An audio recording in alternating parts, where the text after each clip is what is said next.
ultimate power in the universe. Last we will reveal ourselves. I have a bad feeling about this. You are now tuned into LightSaber Radio. If you only knew the power of God's. Here it comes. Let's go. You are now tuned into LightSaber Radio. 4, 3, 2, 1.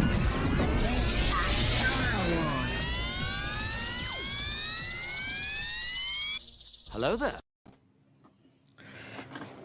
Welcome to LightSaber Radio, the most outrageous Star Wars show on the web. If you haven't already done it, make sure you smash that subscribe button as well as the bell icon so you will be notified of all of our future episodes. Also, don't forget to press that like button. It helps get these videos in front of other Star Wars fans so they can get in on the outrageousness. So how's everyone doing today?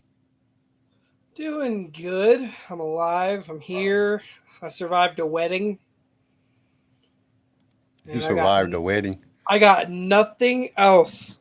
I am back. I have nothing else fucking planned. Everything is after the podcast from here on out, unless if I get invited to another wedding.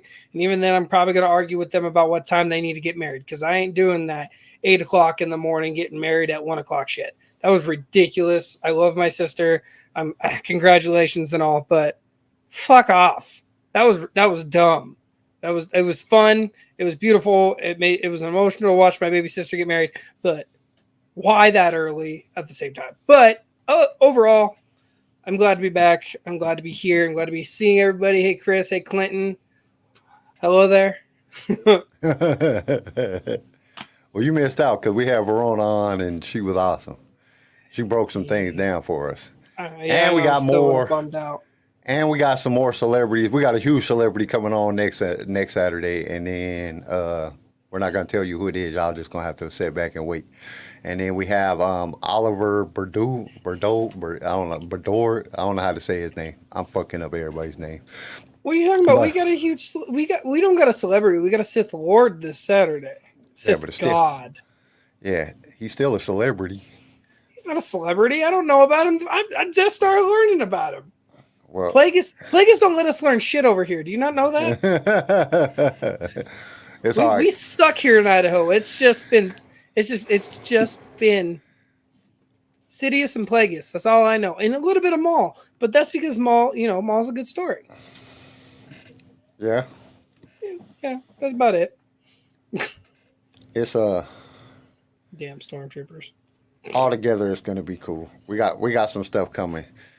And I just got a very nice list of people that I'm going to be contacting. There's going to be a lot of fun to get a lot of people on the show and get some really in-depth. Because, we've had some awesome people on this podcast. You guys can't say we ain't had some awesome people on the podcast so far. I mean, Christopher was just dope. I mean, that dude's insight was just like... And his positivity. He made me feel better. He was like, dude, I'm about to fucking conquer the world and shit after talking to that guy. That guy was great. Verona was cool too, man. Verona was real cool. Sharmila, everybody we had on the episode, on the podcast so far has been really, really cool. And I've just been blessed to have him on. A lot more people. Like Oliver, I keep messing up. It's Bodur. So however you say that, Badora. I can't fucking say it. But he's one of the kids that is in the flashbacks. He's like Alpha number 2 in one of the in the flashbacks of Andor. So he's gonna give us that in depth. I gotta ask him. I'm definitely gonna ask him is why the hell did you guys get better poison on the blow darts? They shot that dude like 40 times, and that dude before he died, like, dude, do you even have poison on them things? Because that dude was already yellow. You know what I'm saying? He was already dying, and y'all couldn't even kill him. Never know, man. It might give you like 5 minutes of Hulk strength and then kill you. It might explode your heart. So we're having some technical difficulties here. We're trying to cast to Instagram for everybody to come on Instagram, and it says we're live, but I'm looking at it on my phone, and it keeps telling me that there's a problem. So I don't know what the deal is. It's being sucky. I don't know why. I don't know what it's doing. But Garrison is, of course, he's in school, so he's running late today. Bitch, no. I don't want to say that one. I want to say nerd. I think nerd's more proper. Hey, Nerd. it's all right. Because everybody on the podcast is going to need somebody to run in a business account because I'm trying to get a whole bunch of shit going. And we're going to need somebody that knows what the hell they're doing. Because if it's up to me, we'll I all be agree. broke. I think everybody should just hop on YouTube. YouTube's a lot easier. It's just the only issue with YouTube is the restrictions that you get after a certain amount of time. That's the only problem I would have. I personally have with YouTube, unless if you're like Logan Paul, Jake Paul, Well, I don't know. David Dobrik. I was just watching some shit earlier today, matter of fact. They're about to, I guess, after the first of the year, starting 2023, they're going to make it easier to monetize. And they're supposed to be giving out more money. A bunch of people jumping off of YouTube. A lot of people's going to like Vimeo and some other shit because it's like, dude, it's just or Vero. A lot of Instagrammers are going to Vero because it's set up like old Instagram, so it's just making it way better. I kind of got on there and just looked around like, dude, this is so much like old. It's like almost just like old Instagram. It just looks better. But like everything that you do is like when you put something in and you put a hashtag, it actually tells everybody that follows that hashtag instead of only like 2% like Instagram does. So I don't know. We'll have to see how that goes. But we've been on here for 7 minutes already, and we ain't even said nothing about this latest episode of Andor yet. Well, actually, first, CJ, you wasn't here on Saturday, so you didn't get your chance to go over the first 3 episodes. So why don't you do a little recap and go over the first 3 episodes and then give us your rating for them 3 episodes. So, episode 1, obviously, we meet Cassian. Old boy walks up into a brothel. At first, you don't think it's a brothel. You think it's a very high-end bar until old girl with the flat afro comes up and she wants his dick. She's trying to get it, and then he straight up kills the whole mood. 5 minutes in, I'm looking for my sister. What? Yeah, that was kind of weird. Yeah, she wants your shit, and you're looking for your sister. Like that's a little misleading if you're not paying attention. Like, all right. Honestly, I mean, my favorite part of that whole thing is the no mercy part. The no mercy killing is when the old boy, the 2 security guards, the private security guards that are employed through the Empire come up, or they're sitting there and they're harassing him.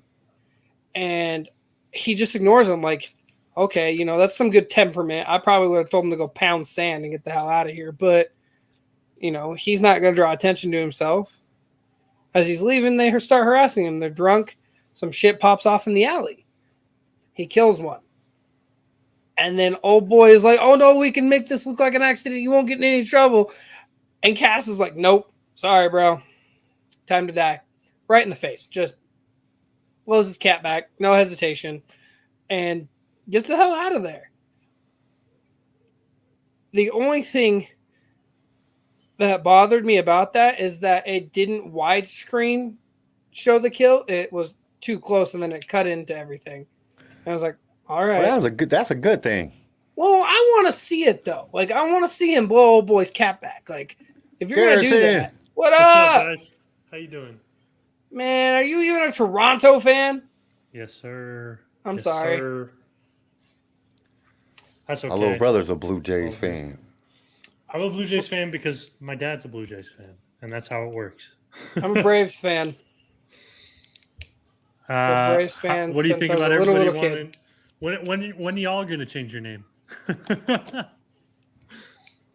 We're not. I hope not. I think it was idiotic for Washington to do it. So, the Washington football team. Now they're the Commanders. What's the logo? A W. Sorry, we're the Commanders, but we're going to shove a W on everything. That's intelligent. That seems about right for the Washington fan base. So where are we from again? Before I got here? Oh, I'm going over my personal recap. Oh, okay. because I wasn't here on Saturday. Oh, No, and like I said, if it would have panned out to watch us, like I said, see him shoot old boy's head back, it would have been kind of cool. It would have been like a little bit more gritty. It would have given us that whole this is some rated R shit kind of deal, you know. But it didn't. It still was gritty. It's still like his face, his serious face, was shooting that guy in the face was amazing. yeah. I don't know. I think there's a fine line between, because if you get too bloody and gruesome, it stops being the same. It gets almost like too violent, if that makes sense. Like, you know how like the Invincible TV show? Did you guys ever watch that on Amazon? How there's blood and guts everywhere, and it's like, all right. This is a little bit like over the top. I feel like sometimes the blood and gore can be a little bit over the top. Okay, Clinton. It's a blaster, so it's gonna do what a lightsaber does. It's a scorch. It's not a bullet. It's not gonna take the blood out. It's gonna cauterize anything around it as it goes through. Although I don't know, a blaster. I guess it depends. If it's like super hot, yeah. Well, when he was point blank, I can see too, what he's though. saying. Yeah. But then if you talk about in a later episode, he gets his arm shot. Like in this last episode, he gets his arm shot and he's still. It bleeding. was skin, but it was skinned. It Yeah, wasn't a straight shot, but it was skinned. Yeah, it would still cauterize. Yeah, What's Kyle up to? I don't know. I think he's figuring out the Instagram stuff because we're trying to go live on Insta too. Gotcha, yeah. But overall, my episode 1. I mean, I don't like how they're doing the flashbacks. They're kind of the flashbacks were pretty bad. They're misplaced. Like they don't ease into them. They're like boom right into it, boom back, boom right back into it. But overall, I give episode 1. I give it a 7 because like it wasn't like it gave us a mystery. It gave us kind of like a why the hell is he looking for his sister? My bad. Like I give that episode 1 a 7. Episode 2, like I said, the flashbacks thing really kind of messed with me. I didn't really like it much. Back and forth, back and forth, back and forth. And then I don't know, like I said, episode 2 and 3, just their flashbacks, they're really misplaced. The story's good when it's just Cassian as an adult. But when it keeps going back and forth into flashbacks, it's kind of like, why? Like why are you so aggressive with showing us the flashbacks? Right. It's also weird because like I feel like in the first 3 episodes we're getting pretty heavy on the flashbacks, and in episode 4 there was like no flashback. So it's like, all right, it seemed like this was a driving and important part of the story, and now it's just been dropped. So I don't know. Well, like I want to know, like going like episode 2 and 3 together. I mean, they're great if you watch them back to back, like we got to. Right. And together they were both a 7. Like first 3 episodes were a 7 for me. Like the story was good, just the flashbacks were setting me off. They weren't like I said, they weren't eased into. Like it wasn't a moment where it cooled down and it reminded him of a moment. It was just boom, here's a flashback. Boom, here's a flashback. And it's like, all right, cool. I like the backstory. I always do. I always have. But you gotta set that off in a proper way. Like if he's going to bed, or if a word triggers it, like you just see it in his face, kind of deal, you know. But they didn't do that. That's the only nitpick I really have. But episode 4, what got me in episode 4 was when he talked about Minban. You know, there was a lot of things that was that in this episode. Like I titled the thumbnail and I titled the video. It felt more like Star Wars. I loved this episode. Yeah. This episode really felt more like Star Wars than the previous 3 episodes. The previous 3 episodes, they were dark, they were gritty, you know, other than a couple blaster bolts. They really didn't sound like blaster bolts. It didn't really give you that Star Wars feel, you know. Yeah, but it's not only Star Wars. It's just like overall, it was good in this episode. Like, the only problem I have with episode 4 was the weapons when he goes to that planet. Yeah, the little AK-47s, like the AK-47s. Like you couldn't get creative, guys. like Like, I don't know, Han's- that didn't really bother me so much. Well- It really didn't bother me because you go back to the original Star Wars, you know, you got Yeah, Han those got were- you know A what I'm saying, Mauser. He's a got German Mauser. pistol. Stormtroopers are using this Sterling 9mm submachine gun. I mean, they're all from like guns. Yeah, so it But, didn't like, really they that didn't really pressed bother those- me that much. The AK They- was just a little bit too on the nose. Yeah, well, like because like Han Solo is using a Mauser with a scope and a flash card at the end of it, and they added some stuff on the sides. And the Stormtroopers, they bulked it up and they didn't have an empty stock. They filled out the stock and actually made it a full stock. But this literally, I could go to set and be like, "Oh, cool, an AK-47!" Like that's literally like Han Solo's gun. When you look at it, that just like you put that Mauser down and you look, that's Han Solo. Tear it apart. Oh, that's a Mauser. Same thing with the Stormtrooper, their blaster. Hey, that's okay. And then they put it back together and say, "Oh, that's a Stormtrooper's weapon." Same thing with like Leia's pistol. It was just a long barrel Colt dressed up. I don't know. I don't know that. That's the only nitpick I really got. Other than that, this episode was and has nothing but Star Wars feel through and through to me. Like it was mysterious, it was gritty, it was you don't need to know until we get it done kind of deal.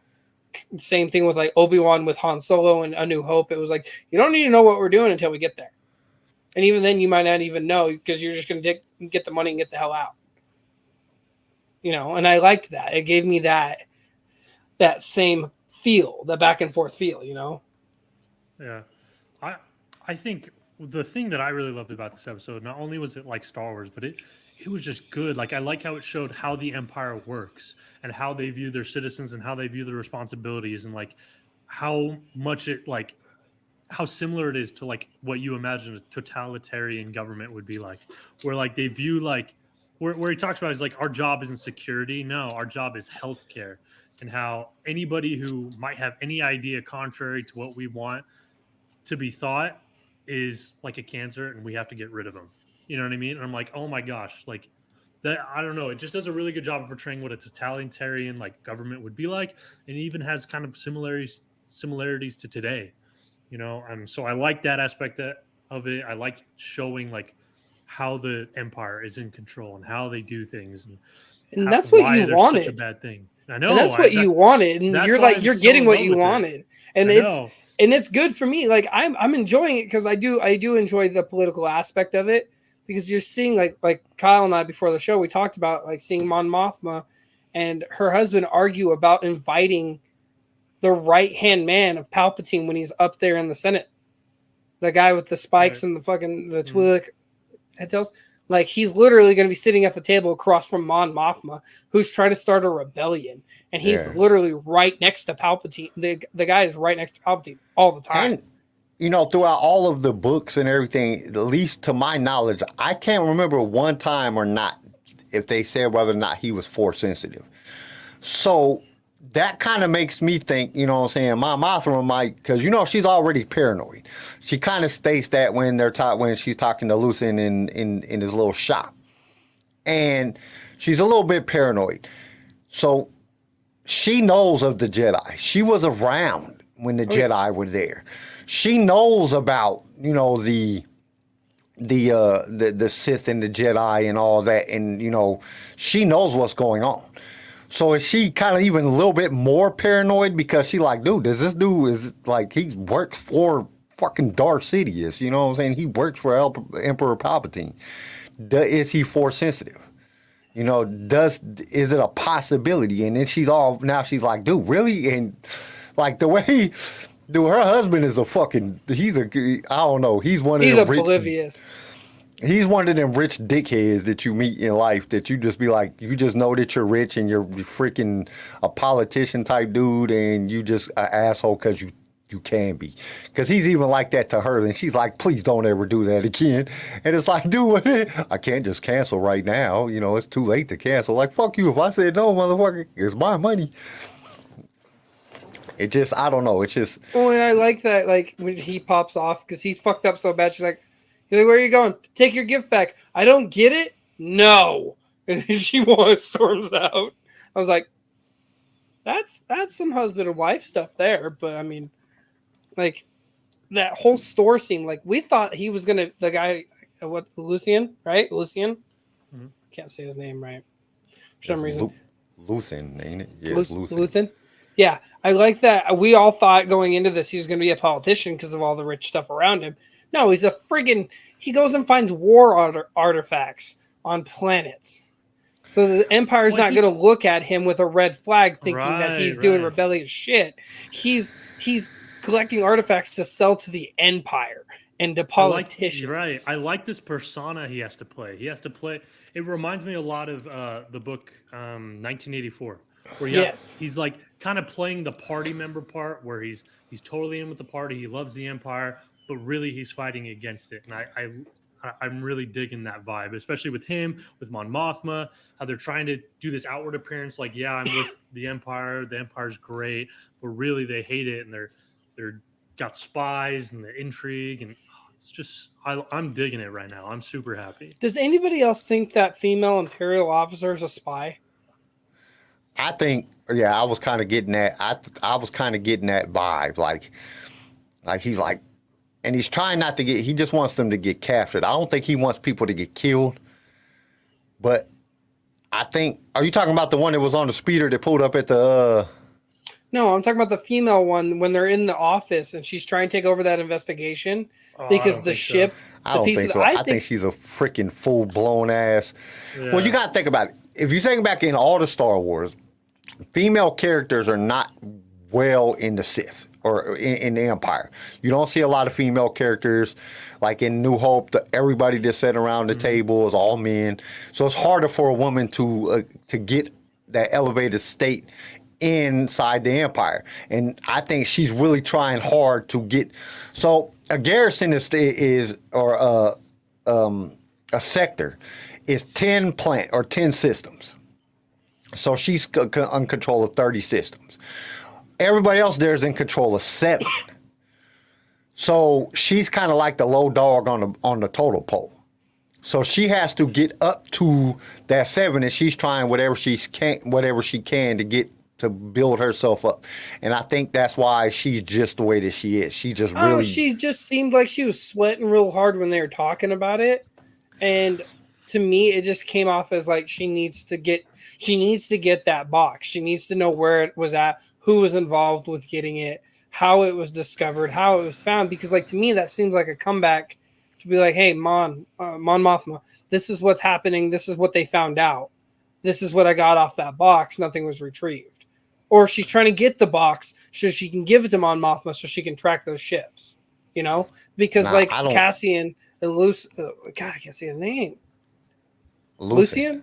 God, why don't I just Luthen? Luthen. It's just Luthen. But yeah, but like Luthen wasn't wanting the box. He wanted Cassian. Yeah. But the box would have helped. Because they can track Imperial ships. Well, you got to understand, I think he has connections in everywhere.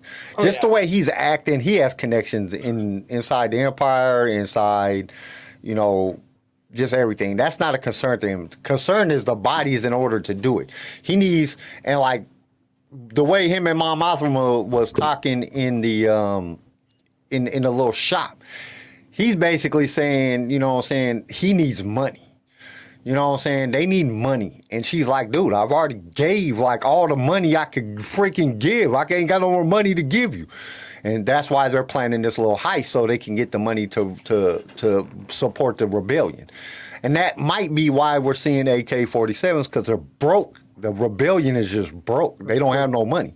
So they're going after this thing. Chris said something earlier, that we really don't know where Cassian comes in. Cassian is being a thief. You know what I'm saying? They've explained that out in the first 3 episodes that he is a thief. And Luthen needs somebody that can get in, get out, and get the stuff that they need to start supporting the rebellion. Mon Mothma brings up a good point when she's discussing that she might have new people, and Luthen's like, dude, we don't need no new people, but they do. So it's that's enough. So that's where it's coming to. That's where we kind of based the whole episode on. Because this episode was slow. There was nothing that happened in this episode. There was any real excitement. But it was building up the anticipation, like what's going to happen next. And they led up to everything. You got Mon Mothma, she's paranoid, but she got some other people she wants to bring in. Luthen's paranoid. He wants some other people. He don't want to bring nobody else in, but he just brought in Cassian. So it's like, dude, Luthen's looking for bodies and money.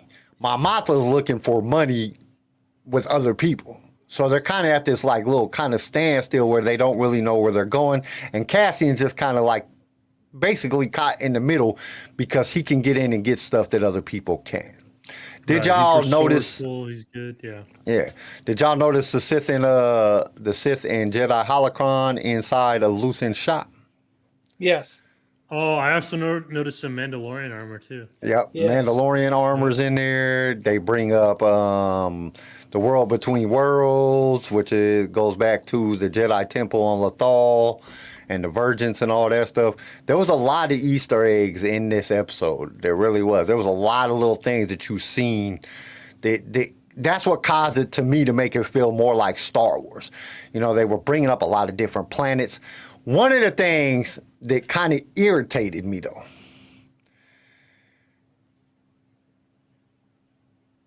it's in the shop, Clint. If you look, it's in the very top of the shelf when Mon Mothma is talking to Luthen. You can see him there right above his shoulder. Also, there's another part where you can see it looks like Plo Koon's breather mask in it. That would be crazy. But it was there. I don't know. There was a lot of little things that made it seem more like Star Wars to me. The first 3 episodes didn't seem like Star Wars. They kind of just, they were good, but they were kind of there. They didn't give me any other Star Wars feels. It was like, all right, this is good. Only thing that really made it Star Warsy was Andor and the droid. That was it. Other than that, it didn't really feel like Star Wars. This made it feel like Star Wars. What y'all think of Mon Mothma's car or her speeder or her whatever you call her? That's some That thing bougie was shit. slick. That shit was tight. I was like, dude, that's dope as shit. It was like a cross between a Rolls Royce and the whatever the car that they used in Back to the Future. That's what it kind of reminded DeLorean. Yeah, dope. that's kind of what it reminded me of. The doors opened up like a DeLorean, and it was all front. It was cut out kind of like a Cadillac, old school Cadillac front end, but it had the big indentation, but then looked kind of like a Rolls Royce. I was like, dude, that's dope as shit. But it just gave you more of a Star Wars feel. It really did. It started. It was slow, and it was more of a story based. The first 4 episodes have really been kind of slow, but they're telling a story. They're setting the plot. Right. Now the Foley, the music, which why didn't they just get one theme and stick with one theme? Why has every episode got to have a different theme to it? That's something I don't like. Like that's kind of annoying. Yeah, on the music, it's kind of annoying. Like, the first 3 episodes, it was like, oh, this is different. By the 4th episode, like, this is getting annoying. Like, why every episode, why is all the music so much different? And then you just got, like, weird stuff. Like, why is there just a drum just pounding for no reason? Like, where's this drum at? Like, what is going on with this drum? Like, you're just pounding the drum? Like, I didn't get that. I don't get it. Because I went back and watched all the episodes over again today. And I'm just sitting there and literally it's like 2 or 3. There's just drums beating for no reason. Like it's like why is these drums just beating? But music is a little bit weird. That kind of throws you off. But everything else is like excellent. Like the camera shake that they had in the episode. They're on a spaceship. The ship is going through hyperspace. There's going to be shaking. Everything is not going to be perfectly stable. So it made sense. Like it didn't like throw you off or anything. Their camera movements is all good. They're zooming in at the right times. I love the over the shoulder when they're talking because that was something else that Kenobi didn't really have. The pacing on it is good. Even though it's slow, it's good pacing because it's drawing you in. It's giving you that immerse feeling, that feeling that something's going to happen. I don't know. I liked it. I thought it was good. Especially, episode. like, I with think the this end of was the best episode. episode yet. So Well, especially with the ending of the episode when it dropped off as a cliffhanger. Literally the day before the heist. It just whoop. yeah. And that I thought that was smart. I thought that was a proper way to do it. It wasn't too abrupt. It was literally they had a conversation. Everybody was going to bed because the big day's the next day. Episode ends. It was very abrupt. Star Wars team leader said it looked like a flying tuning fork. Kind of did. It kind of reminded me like of one of the old school. You remember the old school Cadillacs that had that the just the straight hook front end. I mean, it just had the straight angle front end where the lights was at, where the turn signals was at. That's kind of what it reminded me of. Coupe de Ville.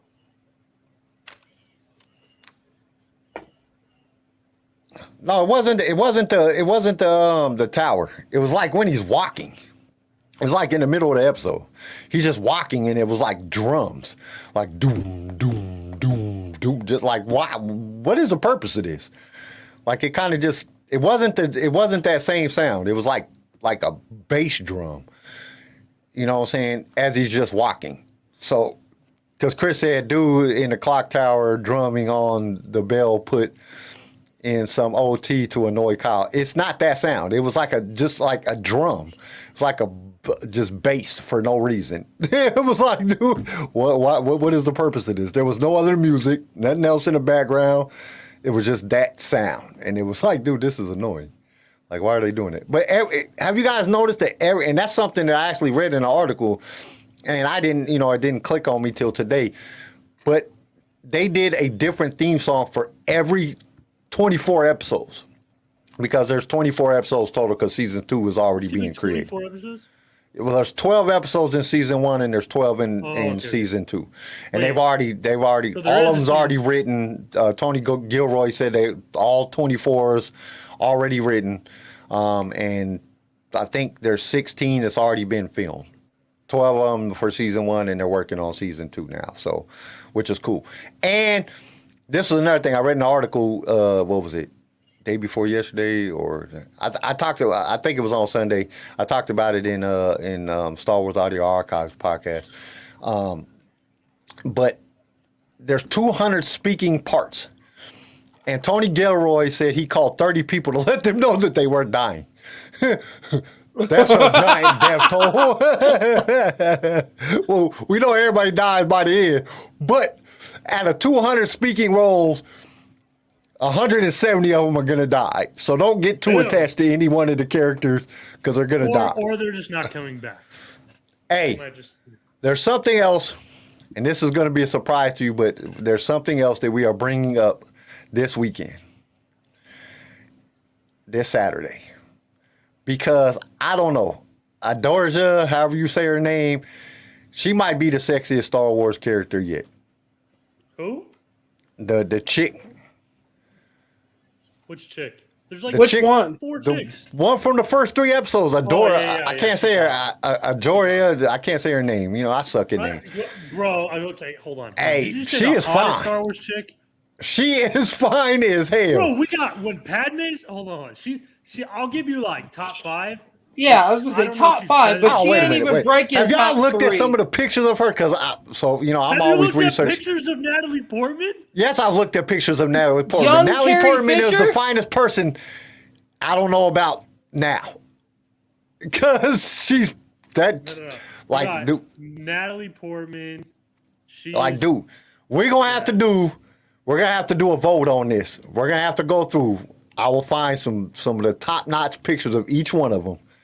And that's then going to be next episode. We're going to do that next episode, because I'm telling you, looking at some of her pictures, because I was looking, I'm thinking about making thumbnails and different things, and I've seen some of her pictures. Dude, she hot. We're going to have a hot. bracket of the most attractive females in Star Wars. Like, dude, we got to do that, because I don't know. We're going to be such jerks. Yeah, they are bringing in a lot of Game of Thrones actors for this, which, just like CJ brought up, me and CJ was talking about earlier, David Pasquesi is on She-Hulk now, so, I think they're just switching. Invincible. They're just switching characters from back and forth from Marvel to Star Wars, from Star Wars to Marvel. It's just that's where it's going to be. But we're going to do that. We are going to vote on. Oh, another thing. Why the hell does Coruscant look like the ghetto?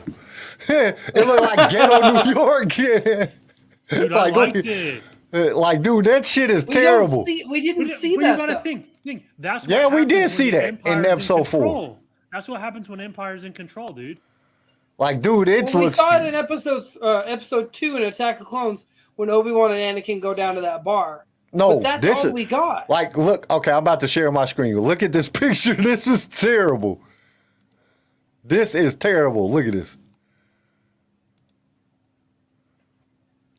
Like, it looks like New York. Yo, that it's looks just like dirty. a skylight. That just looks like a skylight scene of New It's just York. like, it just looks dirty, and it looks, you know, in Revenge of the Sith, and in the Clone Wars, not the Clone Wars, but Attack of the Clones. Attack of the Clones, dude. You look bougie. It looked good. No. This shit just looks dirty and looks like everybody's starving and everybody just piled on top of it. It looked like they did a shot of New York, like the broke part of New York where buildings are still at, but nobody's really there, or like Southside Chicago or something. Well, think about it. That's what happens. You get like a bad government in control. The economy goes to shit. Like, what do you think happens? I mean, I'm not trying to like throw shade, but like California, beautiful state. You go to like LA, like inner city, it looks like trash. Dude, all I know is I was like, is that Coruscant? Are they flying over? Oh man, Coruscant looks like shit. And hey, that's another thing that I've noticed. Like, if you really, there's like no temperature in none of the like pictures or none of the screen. There's like no warmth. They are doing it very, very bluish, grayish, and everything to show. It gives you. That's a good. It's good that they're doing that because it gives you that feel of that. You know that it just sucks to live during this time. Chris, it's not that everybody can't afford it. It's that they're not trying hard enough to do it. I don't know. That my shit mom just, will be living rich as fuck though. Like, did you see dude. how nice her house She got a looks? nice place. dude, she got Bougie-ass car. she's wearing oh man, what I had this written down. You're wearing a gold chain, all white outfit. Well, the gold chain and her outfit is I want to know where she got all this money from. She's a senator. Look at our senators, man. The senators like we have are rich. They drive around in Bentleys and they living all great off their $100,000 a year salary. Like you're lying prick. Our senator for the state of Idaho rolls around in a Rolls Royce, a brand new Rolls Royce. Yeah, I'm telling you, man. And they only make $100,000 a year, like $150,000 a year. They don't make that much money. Look up right now how much senators, U.S. senators make. They don't make that. The president only makes like $4 million to be the president. He doesn't even make that much. He makes he don't make shit. But they're all rich as shit. You know why? Because they pass laws to put a whole bunch of money in their pockets. That's what they do. Exactly. It's the same thing with the Empire.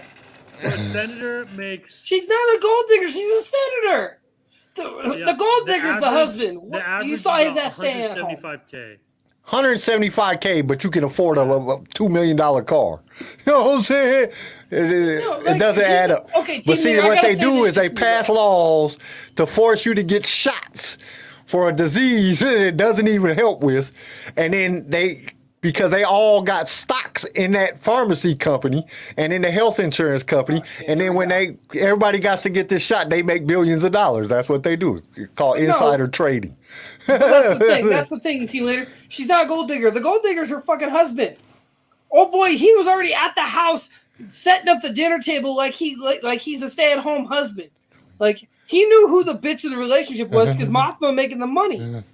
Like she went out and was buying him. She went out and was buying him an expensive birthday gift, a war artifact, because he collects them. Chris said, "If I was invited to dinner with Mom's table, I can just see Vader there saying how it would be an honor to join him." What if she just came home and Vader was sitting at the table with him? Like, wait a minute, Vader don't even eat. Like, Vader ain't even got a mouth. Yeah, you know how He's got a misleading mouth. that was? You know, Where underneath that, but you have to take the mask off. I'm pretty sure Vader don't go out to dinner and take his mask off. but that's the thing. Like that was so misleading in Empire when he's sitting at the end of the table and there's a bunch of food, and it's like, what the fuck are you eating? Like, He ain't please eating tell me shit. how That you was do their it. last supper. Yeah. Basically, he was telling them they was gonna die. You see a painter off in the corner. There's a painter over off in the corner. Here, we got you a 100-course meal because this is your last one. You're about to die. There's a guy over there with a big old canvas. He's ready to paint it. So I was, like I say, you know, I always do it. I do a little bit of research. Do you know that I have a feeling? So back, I guess George Lucas was going to do a live action TV show, and it was going to be a darker type of live action show. And I was just wondering, do you think that Tony Gilroy and them kind of, you might have tipped the table with doing this show? Do you think they might have used some of George's influence in doing this show? Oh yeah, hands down. Because it just seems like something that, it seems like if you took the cross between, you know, the darker side of Indiana Jones, kind of got that Indiana Jones type of feel a little bit, you know, Nazis and all that, and then mixed it a little bit with Star Wars. Right. That's how I see that George would write this, if George wrote this. And it's kind of what we got.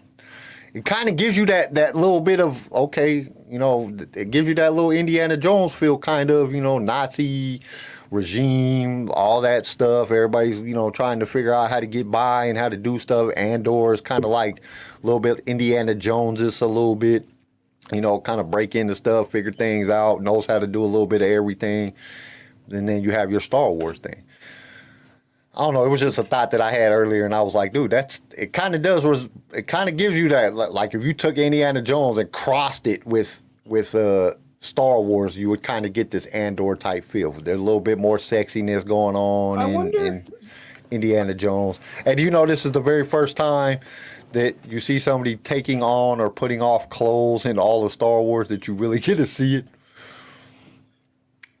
Yeah, it was perfect because when she's putting on her pants, I like the fact that they don't show nothing, but they give you just enough that your imagination can fill the rest. Yeah. See, it shows that you can balance. You don't have to be rated R to be good, but you also don't have to be a cartoon for little kids. Off topic for a sec. Did you guys see that there's set photos of Indiana Jones? Oh no, I haven't. No, I haven't. Yes. So I think it's already done. Really... I think they're just doing details and touches to release it because Harrison Ford was on set in Billings, Montana for 1923, Yellowstone 1923. Well, this is the thing that I'm not really too in. I'm not really too into seeing the new Indiana Jones. Just because at the end of Crystal Skulls, he throws the kid his hat. They should have ended it right there. They should have just left it right there. It was perfect. That was the perfect ending to the Indiana Jones. I don't know why they're doing another one. And Harrison Ford is 150. You know what I'm Leave him saying? alone, bro. He's still acting. Like, literally, he's doing Yellowstone 1923. But he's 150 years old. Like, what the fuck? They have his ass on horseback with a 6-shooter on his hip. Like, he's ready to be a freaking cowboy again. I'm sorry. I liked him as a cowboy. did y'all see that picture of him and Billy D. Williams? They're at Star Wars standing in front of the Millennium Falcon. Yeah, it was on Instagram. I seen it earlier. I was like, oh, that's a good ass picture. I saw the one where the little Chinese kid or whatever from Indiana Jones, they ran into each other and they had at a restaurant and they took a photo. Like they redid a photo from the set of him in his indie outfit, like standing with them, and then they've recreated that photo in the restaurant. I was like, man, I'm looking at the photo and I'm like, fuck, time flies. Holy crap. No, what are you talking about? Harrison's looking at you like, Dude, I will tell you right now. Weren't you like that big? I will tell you right now. It comes, this is how fast it comes. You're 21, 25, 30, 35, 40, 45. Like, holy shit, where the hell did the last 20 years go? Like, dude, it goes by. Hey, I'm 25. I don't want to jump to 30 yet. Dude, before you know it, you're going to be freaking old and you're going to be like, what the hell? And your body's going to be doing weird shit like just hurting for no reason. You're going to be like, what the hell is going on? I don't even have to look But dude, outside. just think about it. Dude, Star Wars came out in 1977, the year I was born. That was 45 years ago. Dude, that's how fast time flies. Like, I was just a kid watching Star Wars, and now I'm watching Star Wars on TV. Like, you couldn't watch Star Wars on TV. Shit came on once a year, maybe. And it's crazy. It is freaking crazy. Like, now we have Star Wars on, like, every day. You can go on Disney Plus and watch Star Wars. You can literally start watching Star Wars now, and in a year, if you watch one Star Wars episode every day for a year, you could not get through all of the Clone Wars, all the Rebels. Dude, we have so much Star Wars. It's coming out our ears, which is awesome. It's great because, like, y'all were young. Y'all didn't go through the fucking years of no Star Wars, or if it did have any Star Wars, it was crap. Like, what the hell is this Ewok show? I don't want to watch this bullshit. You know what I'm saying? Now we have, like, and that's the crazy thing. And somebody brought that to my attention, and I have to really step back and say, for somebody to live through that shit, and then for me to bitch about Book of Boba Fett and the Kenobi series, at least we have Star Wars, because we went like a good fucking 10 years with no Star Wars whatsoever. It was just none. Some remakes and some re-shit, but it was no real Star Wars. And I do agree with you, Star Wars team leader. I miss going to the theaters. I miss that shit. I want to see some Star Wars in the theaters, and I want to see some new Star Wars.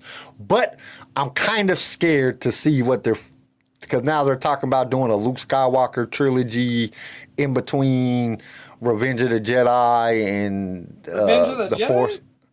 Yeah, Revenge of the Jedi, and it's like in between Revenge of the Jedi and the Force Awakens. It's supposed to explain why he went to the planet and shit. And I'm like, dude, don't make this shit. Like, dude, that's not. I saw Garrison's face. I was like, it's Return. He meant Return, Garrison. Oh, I'm sorry. He's like, fuck. Hey, that's what it was originally supposed to be called. So I'm not wrong. Before we go on to this, let's what's our ranking for this episode? Okay, the ranking for this episode, I give this episode an 8. I really like this episode. Money. It was a good episode. As well. Like I said, it might have been a 9, but it was slow. It was slow, and it didn't have no action whatsoever. If it had some action in that shit, I'd have gave it a 9. I'm okay with the lack of action, actually. For this episode, it seemed right. Like, the tempo of this episode just, like, you would have thrown some action. Chris gave it a 6. Chris, what is wrong with you? Chris is also nitpicking. Bro, I'm nitpicking. Are you kidding? I don't know. I like this episode. Let's be honest. Out of everybody, even in the chat, I'm probably the most critical, and I thought this was an 8. I like the story that they're portraying for us. I really do. And we have 12 episodes. I love how the what's it called? IKB or what? The ISB. Sorry. I like how the ISB reminds me of like the Gestapo or the KGB or like the Inner Party. Like, I love how it's going after the people who might rebel. Oh, dude, I love his explanation. I loved his explanation of what they were. That shit was excellent. He was like, we are healthcare.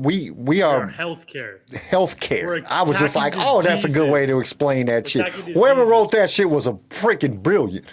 That was an excellent explanation on what they're doing.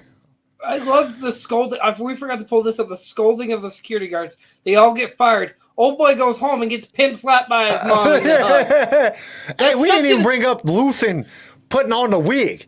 Oh yeah, no, that too. Like, what? And all the gloves. Why did they have so many gloves? Like, did you see when he was flipping through the thing? That dude had a grip of gloves. Like, then he wasn't even wearing no gloves other than the gloves he pulled out when he was handling the stuff. But I don't know. It was just, I don't know. I liked it. It gave me, it made me excited about what's going to happen. And that's the thing. Like, everybody's going to be critical. What do you rank all the episodes? I'm keeping track, so I know. Oh, so episode 1, 2, and 3 were all 7s for me. They had enough action, but it'd be higher if the flashbacks weren't the way they were. I mean, I loved the story, but every time it hit a flashback, it would throw me, and it would like get my I think get everybody my agreed attention with off that guard. except And then Kyle, what'd you say? You said 767, right? yeah. I said 7.5. If I remember right. You can always go back and watch But, last if Saturday's people- episode and see what I said. Like the guys, It's at the the everybody in the chat, like the people that are going to sit here and get critical and call it a 6. No offense to you, Chris, but like we got 12 episodes. We don't have 7, so we have literally. You can afford to space it out. Yeah, there's going to be more to this. Like it's going to have its slow moments because you can't go 180 miles an hour all the time, or the story gets dull, or you're missing something, or they always screw something up. I like the slow build up to crash back down to build up again. Like I know these first 6 episodes is going to be about this heist, and then the next 6 is going to be something different, and I'm excited for that because you know for a freaking fact they're going to drag this heist episode to episode 6, and then they're going to try to figure out shit. I think that private security guard is going to go after Cassian by himself. And I know people in the chat are not excited for that, but I am, due to the fact that he can turn into a bounty hunter. We can see other people. We can get. I don't know. I have a feeling that he's going to be like. I have a feeling that he's going to end up being like what's his face from Rebels. That's what I have a feeling. Do with the sideburns. What's his name? Oh, the eye is Callus. Callus, yeah, Agent Callus. I have a feeling that he's going to be like.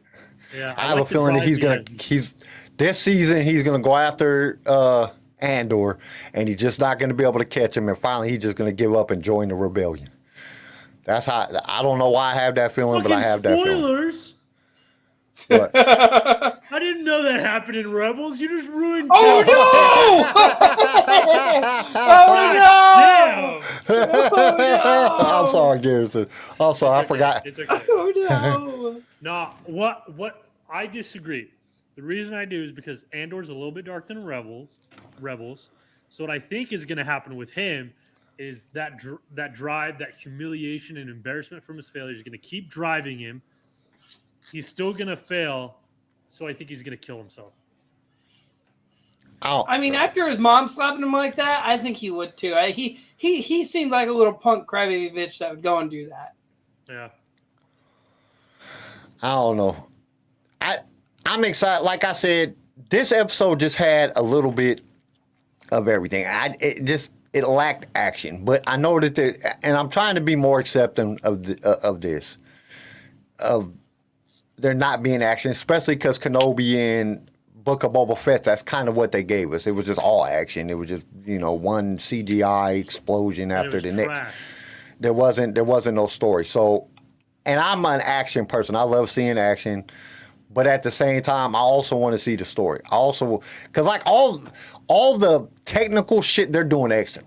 They're doing excellent. The camera over the shoulder, like real movies do, or real shows do. When you're talking to somebody, you still want to be in frame. They're doing all the camera stuff good. Their Foley is good. The everything other than that weird ass drumming and they changed the music just oddly. Everything else is done excellent. So I can't fault it for that. The only thing I can really fault this episode or any of the episodes so far is, to me, it's not Star Warsy enough. I mean, we haven't even seen Stormtroopers. We got some TIE fighters, and we got some, some flying cars and, stuff like that. But they haven't really immersed us into the Star Wars world yet, which is kind of good because it makes us anticipate that. It makes us want that even more. Like, when are they going to bring in the Stormtroopers? When they're going to bring in this? When is this going to happen? And we know it's going to happen. But I think that they're doing it at the right pace. This episode was slow. And if it wasn't as slow as it was, I would have probably rated it higher, but it was slow. And it didn't have a few things. But everything else came through, and the story was excellently, it was executed excellently. And then to leave us at the cliffhanger that they did and just waiting for next Wednesday to come, that's why I gave it an 8. I said, it didn't need an action. It had everything else that it needed. If it had action in it, I'd have probably gave it a 9. It's good. Like I said, I think it's going to be a two-parter kind of deal where we get the heist and then it turns into 6, 7, 8, 9, 10, or it's going to go 1, 2, 3, 4, 5, 6. It's that build up to the heist. And then 7, 8, 9, 10, 11, 12, it's going to be a different part of his story. And I think that's what they're going to, I think that's what they're going to do with it because of the fact that would, it gives us more than just one storyline. Because when you stick to one focal storyline, it gets jumbled up sometimes. It gets too packed. Sometimes it's even bullshit. Like, it just sucks. So they throw two stories in that converse together. Like, you get a little bit of Mothma's side, and you get a little bit of Andor's side, and next thing you know, Andor turns into Mothma's right hand. You know, her top merc, like we saw in Rogue One. Mothma sent Cassian out to go get that information, and he ended up having to kill old boy in the alleyway for it because he wouldn't shut the hell up. So I think I would love to see that. I think those were Death Troopers, but I mean, what I'm talking about is more like the Stormtroopers missing, shooting everything. You know, I want to see that. It has to be in there because it's just part of Star Wars. I'm excited to see the live-action clone troopers. That's what I'm stoked for. That's a flashback, but I am ready for that flashback. Yeah, because it can't be real life because all the clone troopers is gone by this point. But I would love to see the flashback with the clone trooper standing there. Yeah, I don't know. There was just a lot of little things that made this episode really, really good to me. There was a lot of stuff. There was, just little bitty things, like all the little Easter eggs that I caught. I was like, dude, this is so good. Like, you know, them talking about the temple. Is this a Jedi temple that they're all meeting at? Is this some type of celestial thing that happens because of the Force? You know, it leads us, because we know, and we didn't even bring up the fact that they had kyber crystals. They talked about it like 3 different times in here. They talked about kyber crystals, and I thought that was excellent. They brought up Sith Lords, you know, ancient Sith Lords, and I thought that was great. I'm like, dude, they're leading up to things because it's not in the story, but they're still talking about it. They're still incorporating a lot of Star Wars stuff in this episode that we're not necessarily going to see in the thing. The Mandalorian is great. It's probably one of my favorite Star Wars things, but it had the Force and Jedi in it. Rogue One, other than them talking about it, they weren't in there. So I want to see how they do it. I want to see how they can create a Star Wars that doesn't have the Jedi on it and do it in, this is going to be 24 episodes. How are they going to do that without having the fundamentals of Star Wars? And I think they're doing a good job so far. Like, you could really step back and say these first 4 episodes are basically just filler episodes because they're just filling up time. But they have too much story in it to even consider them a filler episode. And that's something that intrigues me. You know, like, where are they going to go with this? Like, we know the outcome. And I think that's one of the things that kind of leads us into a good feeling, because we know the outcome. We know that most everybody dies on Scarif. So we know that happens. But how did we get there? You know, like, how does this happen? You know, how does each little segment happen? How is Rebels going to be involved in this? Because there's a lot of stuff going on saying that the Rebels... The Rebels. And sorry. Go ahead. No, you're good. No, I forgot what I was going to say. About. Like, how do we get from where we're at now and in Rogue One to where we're going to be in Star Wars? And even on a more personal note, like, how does Andor, Cassian himself, he goes from being very, like, hesitant and mistrusting and does not want to trust, doesn't want barely anything to do with the rebellion, is only doing it because it's his only option, to being diehard rebellion and following every order, even if it means killing people. You know what I mean? Like, I want to see more of that transformation as well. We're seeing the transformation of the Rebel, the Empire, and Cassian. Chris, I don't think he's going to get K2SO in season 1.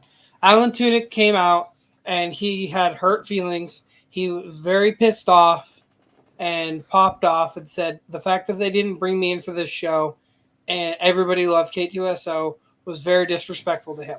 Yeah, but And that could be a ploy too. That could be propaganda. You know, they do his that shit all the time. Well, but his interview for it was too damn genuine.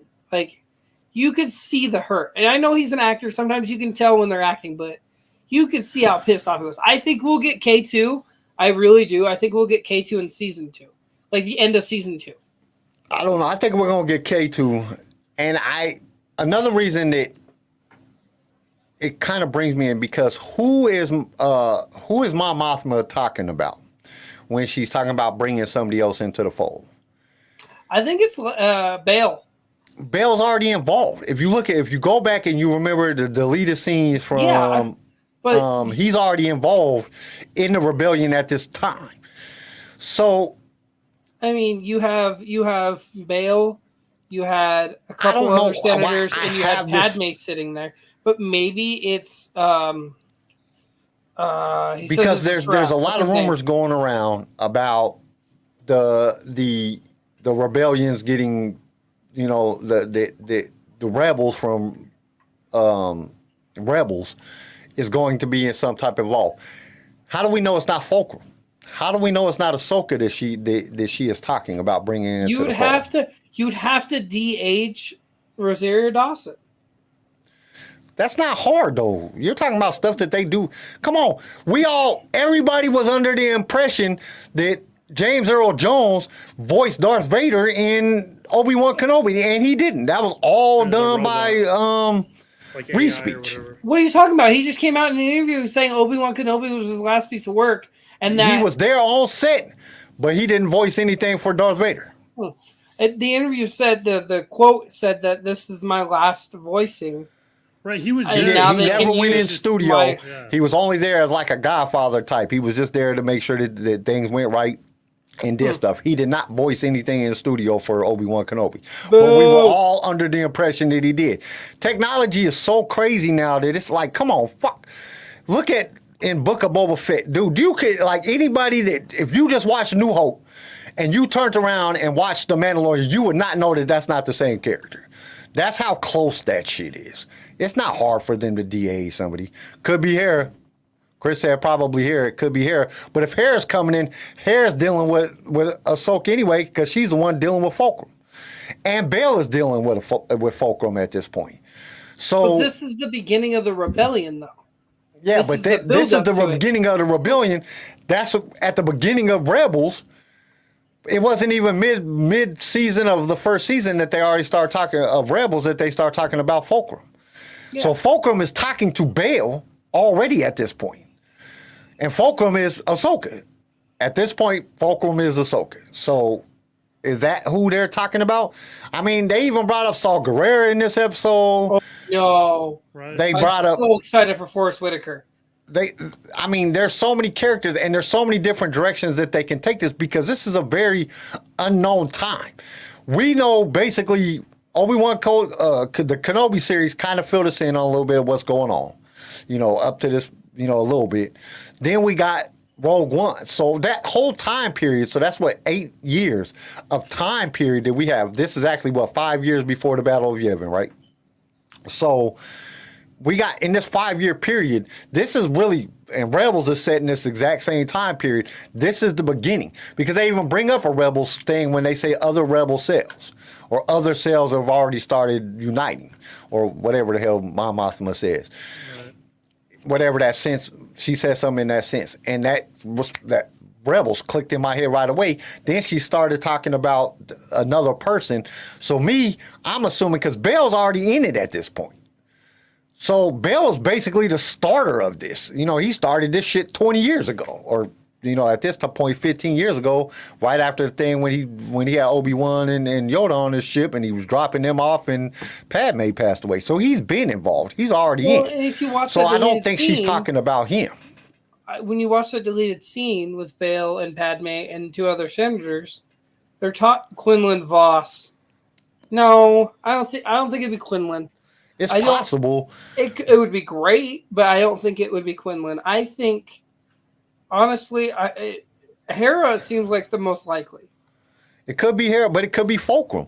And even if they don't bring her in as a Jedi, if they're talking to Fulcrum, technically they're talking to Ahsoka Tano at this time, and that would fill in some of the time periods of what's going on with Ahsoka during this time period, because we know she's out there. She gets through all the way through Return of the Jedi, because her Mandalorian, all that is set after that.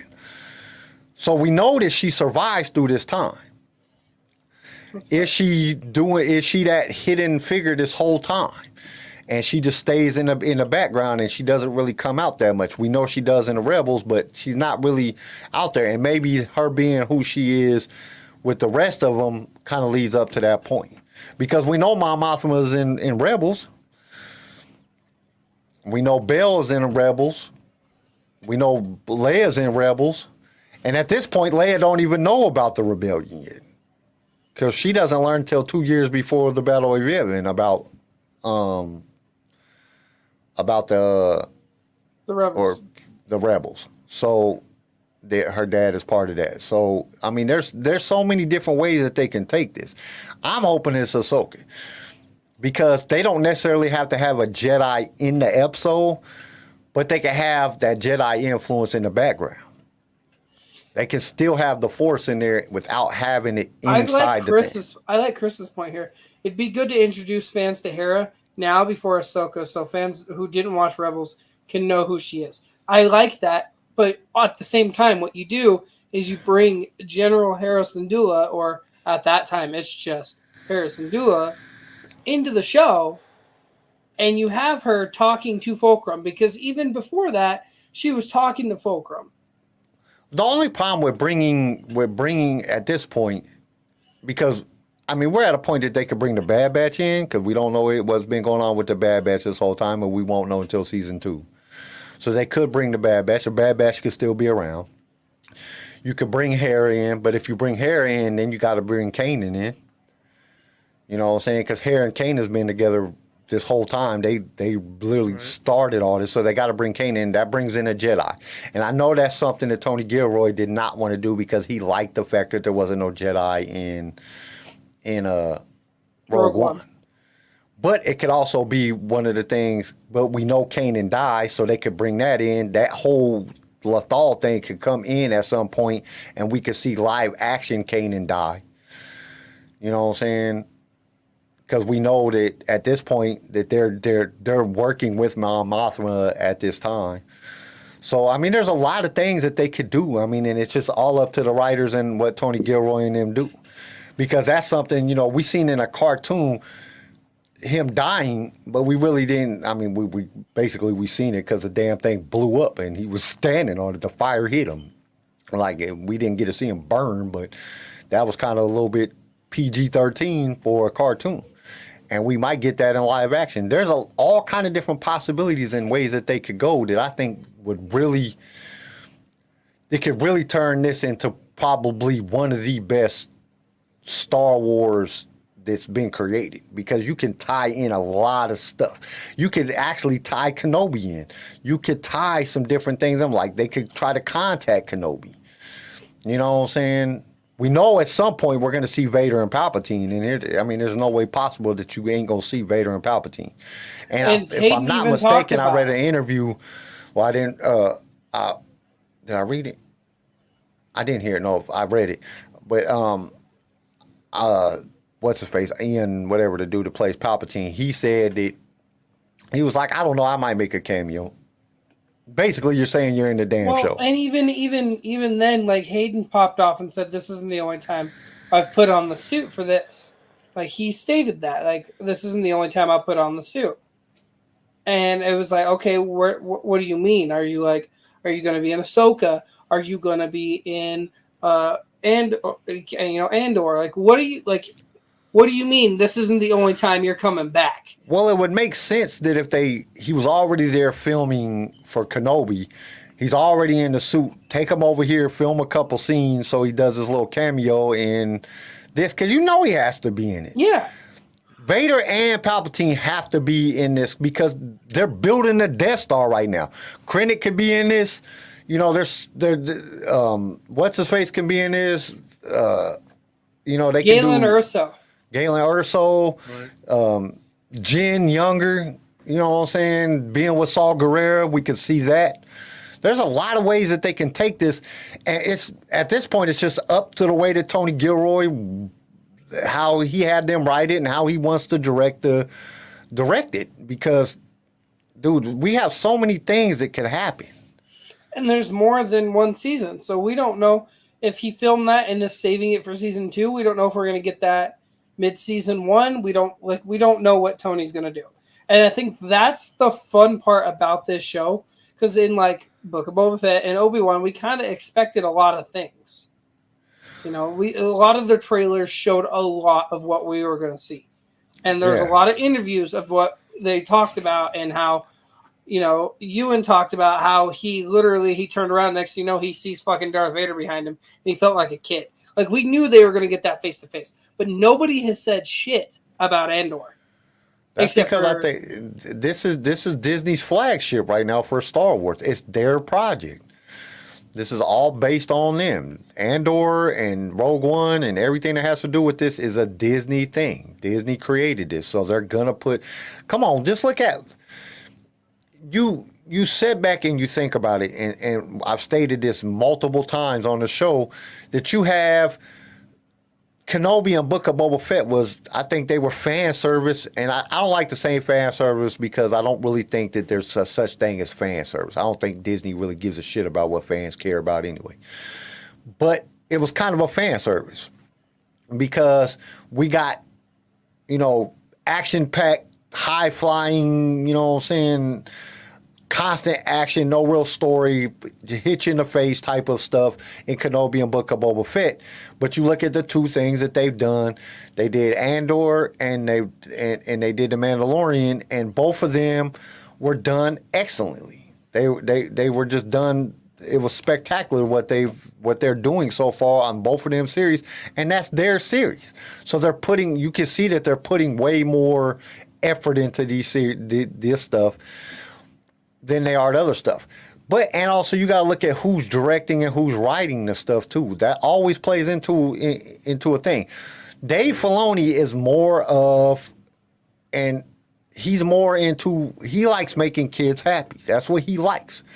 That's where his starting is in cartoons. That's what he likes. So he creates that type of stuff. You got to look at Jon Favreau. The last stuff that he worked on, he worked on the Lion King thing. Then he worked on, what was the other one? The Jungle Book. They like doing the kid type stuff that's going to be more for kids. That's what they like doing. And that's the stuff that they've been doing. And there's nothing wrong with that. I so support that you got to bring in new Star Wars fans. If you don't bring in younger fans, all his older fans are going to die. You know what I'm saying? We have an expiration date, so they need to bring in new fans. So I get where Disney is coming from. But at the same... Right. I think you just need to separate it. I understand getting the younger fans and still pleasing older fans. I just think you need to have separate shows for that. Because I don't even think you need to have separate shows, because I haven't seen anything in Andor that would really set back and be like, I don't want my 10-year-old to see this. That's a good point. But there hasn't been really nothing. A girl putting on her pants and you don't see the dude's face blow off. You see the dude get shot and he shoots the gun. Come on, anybody. Why doesn't Disney do this kind of stuff more often? Why are they so stuck in the little kid? Like Obi-Wan felt very for little because they're Disney. That's what they do. That's their main thing. But you sit back and you look at it. Marvel is, come on now. Some of the Marvel movies that Disney put out has been way more graphic than anything that they've done in Star Wars. So you can. There's going like that. There's a nice balance that they can keep, because this is a good balance. Mandalorian has some very graphic stuff that happened in it, and kids can watch that. They can keep it if they keep it like Mandalorian or Andor. If they keep it like this type of format where it's not too gruesome, but at the same time it's not that bad, where just about anybody can watch. I don't even know why it's PG-13. Is because I would let my 8 or 10-year-old watch this. I haven't seen anything that's been that bad that I would say a kid couldn't watch this. Chris brought up a good point. Well, he said he Googled it, and Andor takes place 5-year BBY. Yeah, we already said that. that's the same time that Ezra joins the rebel crew and Jin is abandoned by Saw Gerrera. So maybe they are talking about Saw even though he's an extremist. Yes, It's they're possible. talking about Saul because think about it. So they pull up Saul Guerrero due to the fact that he was a crucial part in Rogue One. He's also a crucial part about the rebellion. Like the rebellion kicked him out because he was drawing too much attention. That's why he died in Rogue One. Because he drew so much attention that the rebels, or not the rebels, the Empire found out where he was and just killed him where he stood. Okay, so if we're going off of actual timeline, if this is right when Ezra takes part in the in joining the crew, that means Saul is still part of the rebellion, or he's still at the beginning stages of the rebellion, because we remember in the episode where they're on Geonosis and his whole crew got killed, and he was trying to take out that last Geonosian. That was kind of a crazy episode. So if it's before that, but that's then, the thing. Like I said though, the rebellion doesn't like to draw the attention right now. Like we see rebellion. Well, the like we saw in rebellion A ain't New even Hope. really the rebellion yet. Now it's right at this point. It's this the is at building. the beginning of Rebels. Yeah. It's different little sects of shit. This is back when they're just basically when Kanan and Hera, and then they're just stealing little shit from the Empire, and they're just doing little bitty things and knocking out little towers, and they're just making it difficult on the Empire. They're not really a rebellion yet. So, and as we see, they're not really a rebellion as in Andor either. This is just in two different parts of the galaxy. One's more inner rim and one's more outer rim at this point. So probably mid rim. Andor's kind of happening more mid rim. I don't know. They bring up some outer rim planets in this episode. They bring them up, but I don't know. I just think at some point that they're going to intersect, and that's why I think it might be Ahsoka as Fulcrum. That's my feeling. I feel like they're talking about Ahsoka. We'll have to see, because like you said, they're keeping everything on the freaking wraps. There ain't no leaks for shit. Even the people that I know that's working in Lucasfilms, they don't know shit. They can't tell shit. They don't know shit. So it's yeah. I don't even have no good information. I'm guessing just like everybody else this time around. It's all speculation at this point. We'll all just have to wait and see what's happening, which is good. I like that. I like not knowing.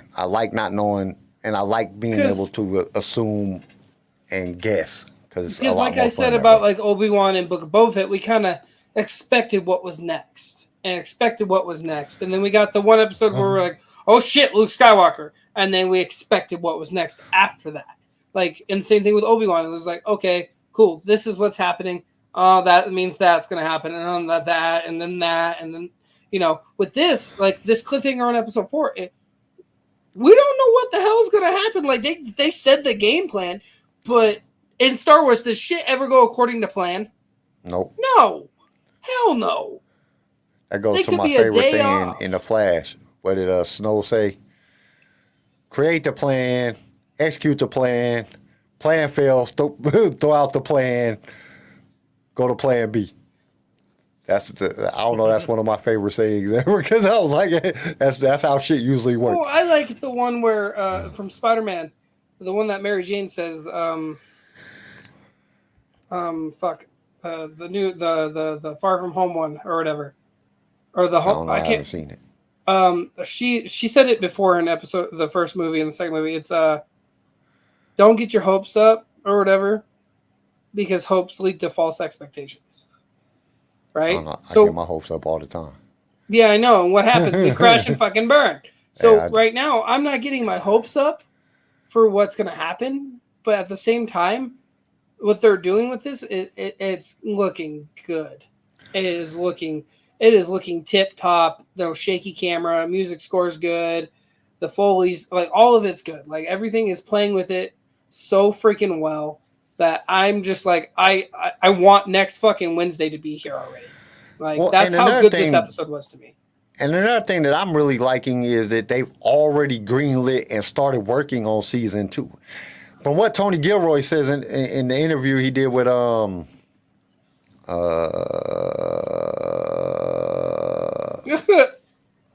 Entertainment Weekly, I think. That's I'm trying to probably remember which one it said. I think it was Entertainment Weekly that all 24 episodes have already been written. They're already done. Like they have to film what's season 2, but they're already done. Everything's already written down. So the story from beginning to end, all the way leading up to Rogue One, is done.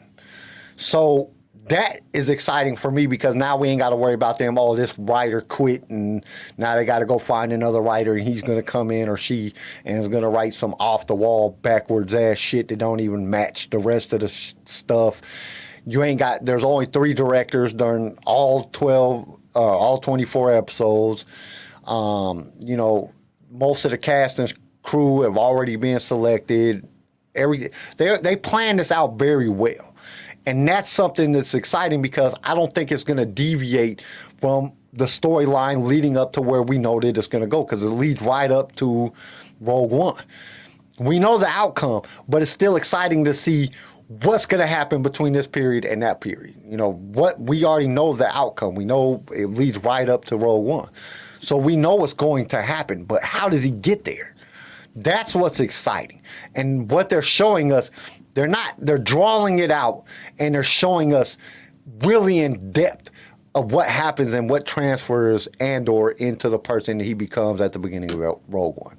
Somebody that kills because he knows it must be done, but at the same time is regretful and has to look back because we know he had the shot.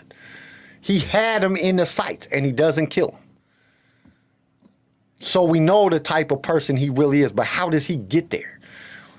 The quick little flashbacks, which was another thing another reason I rated this episode so high, because they didn't give us no more than dumbass flashbacks. They were just off the wall, just threw us out.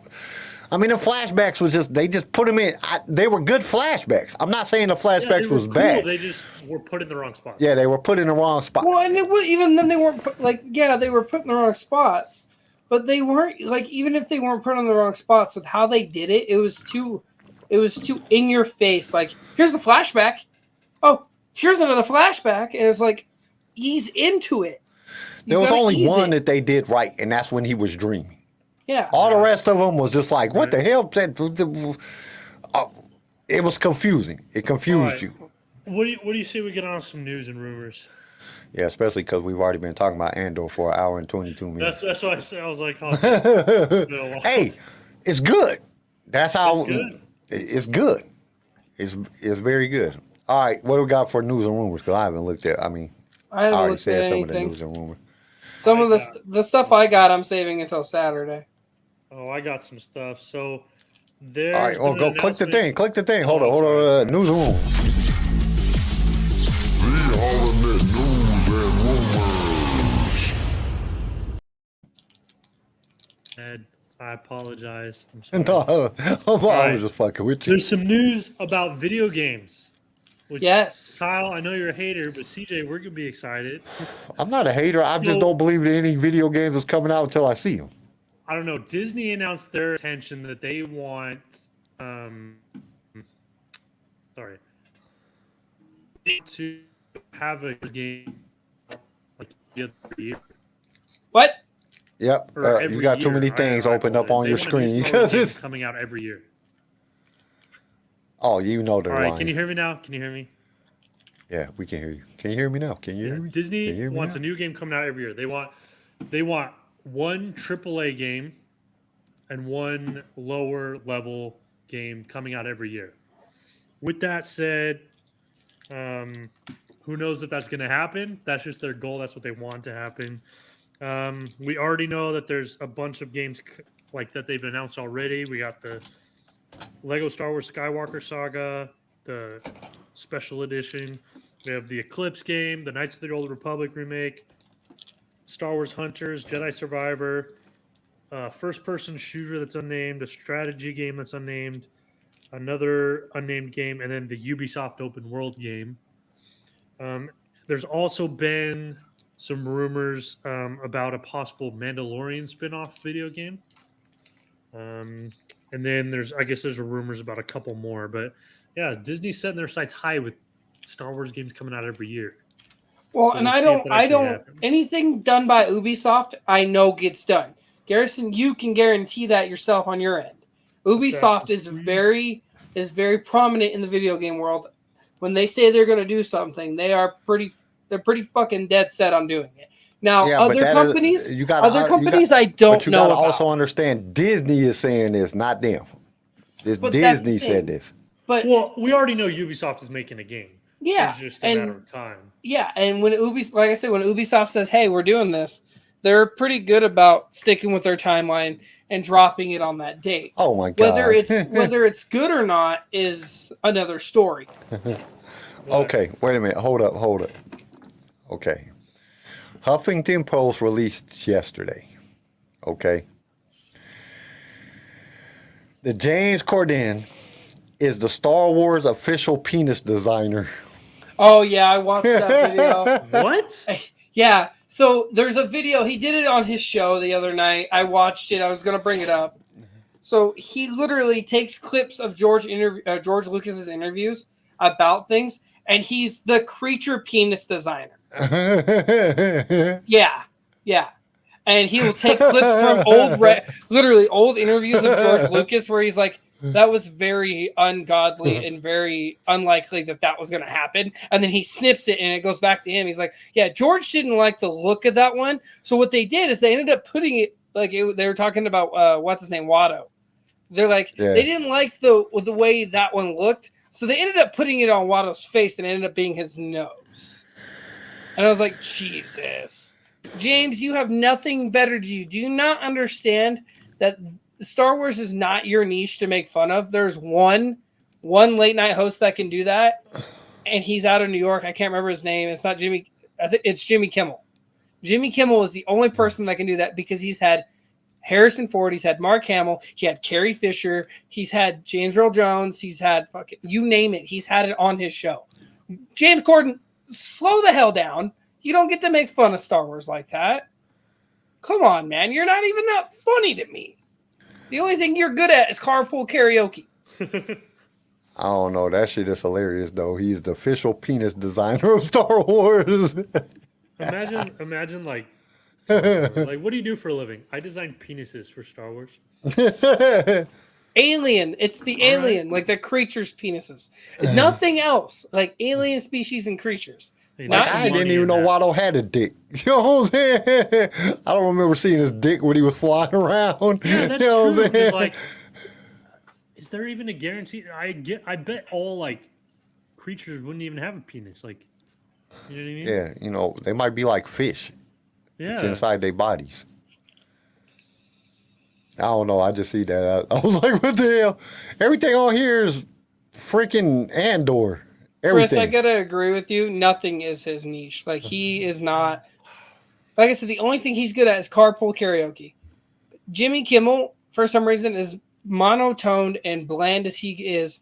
He does know how to write a good segment when it comes to having people like that on their show. Like the whole Chewie sleeping with Harrison Ford's wife skit that he did when The Force Awakens came out. And Chewie was going to commit suicide, and he grabs the bullhorn. Harrison grabs the bullhorn and tells him, "Do it, you big furry bastard! Jump!" Like just yells at him, and just I don't know. Like I said, who the hell is okay? I'm like having like a super brain. Who the hell is Aldani? Mm-hmm. Like it says, did Andor just open up the door for a fan favorite Star Wars character live action debut? In Andor for Aldani's one story branch follows Stellan Skarsgård's mysterious rebel. I thought Aldani was a planet. I don't know. I don't remember.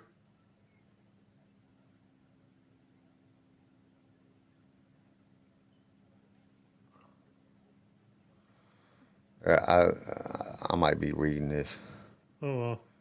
wrong because I don't know. Yeah, it's not leading anything to that. The only thing. Okay, Aldani right here. Dr. Alpha or Afra? Is that who they're talking about? No, Aldani. Yeah, Aldani was a planet in the galaxy during the Imperial era. Cassian and Andor joined Val Surtha's team for a mission to rob the Imperial base there. Aldhani was a grassy planet with rolling hills, tall mountains, and rivers. Centuries prior to the Imperial takeover, the hills were covered with hundreds of settlements. That's the planet they're on. Yeah, that's what I thought. So who the hell are they talking about?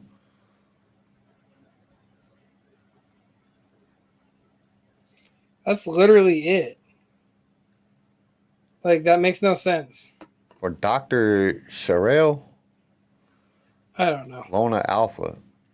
Afra. I know who Dr. Afra is, but is that what they're talking about? Seeing Dr. Afra would be amazing. Well, we know that that's the time period is right. But that would lead into Black Chrysanthemum also. Because she was... That's late. Well, we already got Black Chrysanthemum, so... But that would also lead to her and, like, him and her being together as a team.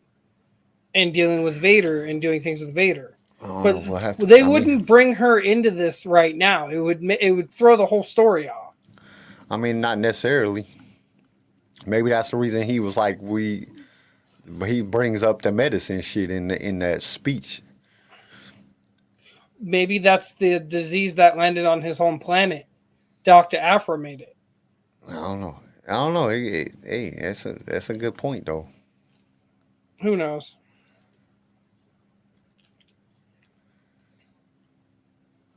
I don't know. I just know that there ain't no damn news out right now. Ain't shit. Everything's about Andor. Everything. Andor episode 4. Latest Andor episode. What's kind of getting me upset is you have fans that are bitching about Andor not being like Star Wars. Then you have other fans bitching that they're happy that it's not like Star Wars. Like, damn, can y'all just be happy? The shit is good. Like, just be happy. It ain't damn Book of Boba Fett. You know what I'm saying? Well, and like everybody's like, I've seen a lot of people like nitpick. I'll get on our Instagram and people will post how they feel about the episode. Oh, it was great. And then you have like 1,000 of fuck you. What are you talking about? This is shitty. There was no Jedis.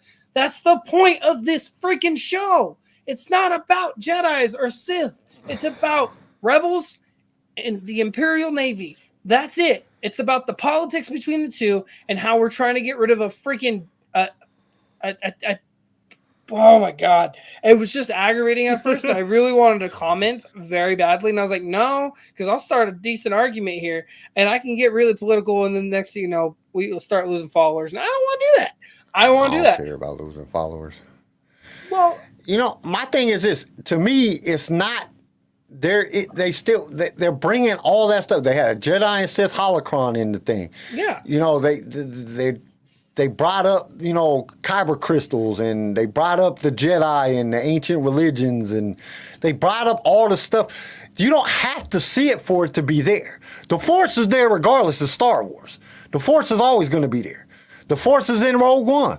Even though we don't see it, the Force is there when you say the Force is with me. You know what I'm saying? The Force is there.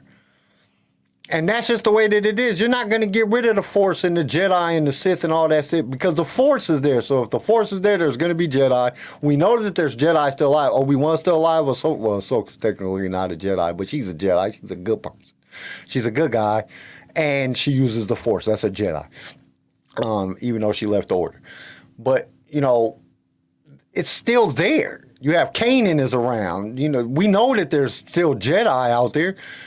They just ain't right in the middle of the mix of everything, and they don't have to always be. It doesn't make the Force is there. That's what the Star Wars is about, the Force.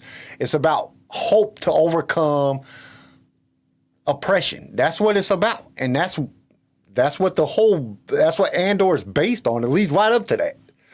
So, we could see Jedi in there. I don't know if that's what they're going to do. I know that Tony Gilroy said that he didn't want to have, a bunch of Jedi and Sith. He didn't want to do a story like that. And he's in a perfect time to not have to do that. It just makes sense. As long as the story is good, that's what I care about. I want a good story. And so far, they're providing that. They really are providing that. You got any more news? Hey, that's all I got. I'm looking through here to see if there's anything. I know a lot of people been crap about the music, and I agree with him because that shit is weird. Like, why do we have to have a different theme song for every episode? Like, why can't you just have one theme song for all the episodes? That's just weird to have a different theme song for every episode. And I'm glad that they didn't go to Tatooine. That's another thing that makes me very happy, that they did not go to Tatooine. I am so tired of being on Tatooine. We've been on Tatooine for 45 years. Can we go somewhere other than Tatooine? I mean, literally, if we go to Tatooine and Andor, I'm going to be like, Jesus, man, y'all just can't give... Flipping time. Like, which is, I'm happy so far we haven't made it to Tatooine. That makes me very happy. Oh, where I just seen something. Oh man, I hate when I do that. I scroll past something and I'm like, oh shit, I want to talk about that. That seemed good.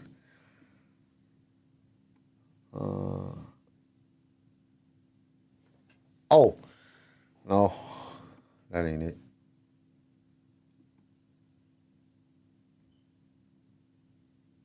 I swear to God, Chris, if we end up in fucking Tatooine, I'm done. Sorry, guys, I didn't mean to get loud. I leaned into my mic on that one. Chris, if we go to fucking Tatooine, I'm yelling at you. I will put you on the call, and I will. He said I jinxed it by saying it. I don't care. I don't care. You didn't have to say anything. We could have left that alone. All right. I don't know, because Tatooine, I mean, I don't want to go to Tatooine. I'm so tired of seeing Tatooine. Every freaking show is on Tatooine. Every movie's on Tatooine. I'm so tired of Tatooine. And if there isn't anything about Tatooine, they talk about it. I'm pretty sure they're going to bring up Tatooine at one point or another. You're not getting through a Star Wars without having Tatooine in there somewhere. I'd rather talk about Mustafar. Man. I'm not seeing anything else? Hey, anything else? Because I'm hungry. I'm hungry, guys. I want to eat some food. Yeah, me too. I haven't eaten nothing. I ate dinner before I came home. So yeah, you're lucky. I didn't get a chance. So like I said, this weekend, y'all be on look out. We got a very special person coming on. Wait. Yeah. And, we got a great interview for this weekend coming up. And then we're gonna be talking. We're gonna do a poll here. The sexiest female actor in Star Wars to now. So we're gonna go through. Garrison, you're in charge of that. I'll get pictures. 77 to now. From 1977 to now, who is the most attractive Star Wars female character? Smash and pass edition. Like another smash and pass? No, we ain't doing smash and pass. We've already done it. Can we do it on Valentine's Day again? Yeah, we'll do it on Valentine's. That was fun. Well, because they keep adding to the universe. We got more to add. Who's even been in Star Wars, or just like the attractive ones, or just like the main ones? Let's do main. No, let's do because like let's do supporting. Because we've already had like females in Star Wars. Are we including them? Yeah. Oh, so like everybody. Okay. Yeah, just all the females that's in Star Wars. You know how long that's gonna be, bro? No, it's only like. Now, if they're just completely ugly, then don't put them in there. Like, this person ain't. Don't put, you know what I'm saying, the original mom, the old lady. Like, you know what I'm saying? About, like, are we including like the first female stormtrooper kind of thing? Or are we just doing like? Hey man, team leader, if you're gonna do that, how about you how big of a role do they need to be? Because like my boy Red, he went to Salt Lake Comic Con and was boasting about us all through Salt Lake Comic Con. I didn't get a shirt made in time to have him wear it at the Comic Con. But that's another thing I'm working on. I'm trying to get some shirts made for us. Well, I tried to take our logo. I was talking to a few places because I wanted to get him a shirt, and then he left early before I could get the shirt made. And I was like, you know what, you dick? At least talk about us when you go. And he did. That's that. When you get on the Instagram, that ginger-headed fuck that's on our Instagram, standing next to all the Star Wars characters. That's my boy Red. He was rooting for us pretty big. I see why you call him Red. Okay, so yeah, definitely look out for this weekend's episode, like I said earlier, next week's episode or next Saturday's episode, we have Oliver. I can't say his last name. The Boar. I'm thinking that's how you say it. Coming on. So that's going to be awesome. We got some more celebrity guests coming on. So everything is working out. We are growing.